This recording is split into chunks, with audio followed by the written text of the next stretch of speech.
Okay, Chrissy, Bella, and Trenton. How we doing, y'all? Congratulations to all of us for our new arrangement. And I just wanted to give you guys a couple tippers here for starting up to pack, how to make it easier for us moving forward. This is especially for if you do things like this, you'll get a lot of help from me. So anyway, I talked to you guys a little bit already about how to pack boxes evenly. And also it's important to get boxes of similar shape. These factor boxes are going to be awesome for helping me pack up this office here. They've got padding on the inside, which means it's already a little bit of insulation for the fragile stuff.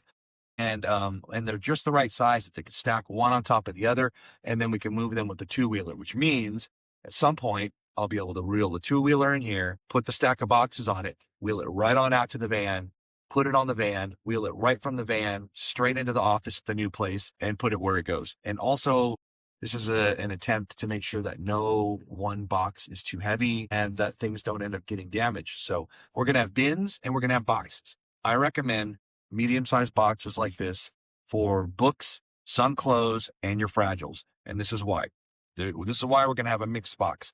Because one, you don't have to go out and buy a bunch of newspaper or bubble wrap or anything else like that to keep your fragile things protected, because you're going to use things that you're already going to be moving anyway that you just probably aren't going to be wearing within the next couple of weeks. So I've got some shirts, some fluffy jackets. Fluffy jackets are the best. And since we're moving during the summer, we don't have to worry about like snow gear and stuff like that. So gather your snow jackets, gather your big hoodies, things that you're not going to wear over the next month.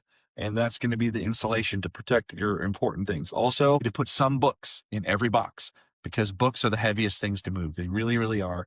And so this right here is about, I would estimate about 5 pounds of books. And that's about all, that's probably the most that you want to put into an individual box. Now we're going to use the bins for bigger things that are probably a little bit lighter, but also you don't have to worry about if they're going to break. They're not necessarily fragiles.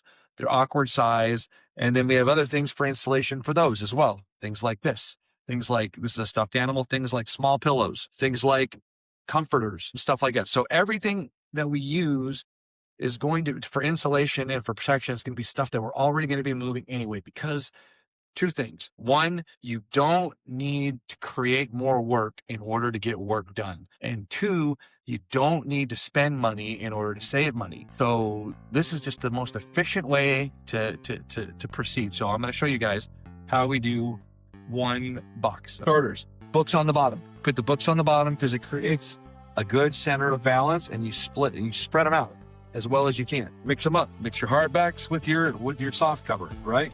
Okay, so that's now at the foundation. Now I've got a couple of things that are a little bit more fragile. Let's start with, this is Poppy's old hookah that we're gonna move, right? I'm gonna lay it on its side. It's not gonna hurt it, but there's a little space underneath there. So what I'm gonna do is, I'm gonna use my first bit of insulation and I'm gonna put this underneath the hookah across the bottom of the books. Comes on top.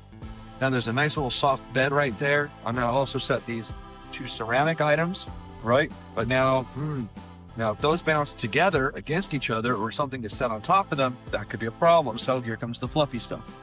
Just shove it right in between, right on top. And you want to shove it in there tight, because if you shove it in there tight, shit doesn't move. So where are we at now? Okay. We have a picture frame. And you know what? We have a couple things right here that can go into this one. Chrissy's lovely painting, along the side, next to the hookah. Against the insulation. Our wedding picture right in there on top. This box is now ready. It is as heavy as it should be. We just need to put a little bit of insulation up on top. Let's see what we got over here. Here's a flannel that I'm not going to be wearing. Here's the other thing about doing clothes this way. A lot of people, when you move, they just go into the closet, grab a bunch of stuff that's already on the hanger, take it over to the next place. Somehow in between, when it's in the car or while it's sitting down on a couch someplace, start sliding together. All the hooks start getting caught up to each other. Clothes start falling off. You got to rehang everything anyway. So let's do it easy. Take the hanger off. You move the hangers separately. Move them right into the closet. Then as you're unpacking these things, perfect. All the way up to the top. Everything in here needs to be moved. Anyway, insulation across the top. We'll tape it up. So listen, you guys do it like this. We get similar sized boxes like we can get from Mom's Work. And if you guys load them balanced like this, and if you start now, do a couple a day, we can start moving things really easily and gradually, and this is not going to be hard. Mainly Trenton, this is for you and I, because you know that Isabella, you're not going to be moving anything in the month of June or later after that. So I beg you and Christine, please try and honor this as best as you can. This will make it easier for us. We'll be able to get a lot done faster, and it'll be easier for you guys when you unpack your stuff in the new place. And it's going to cost less money. And so that's my thought. There's my lesson for today.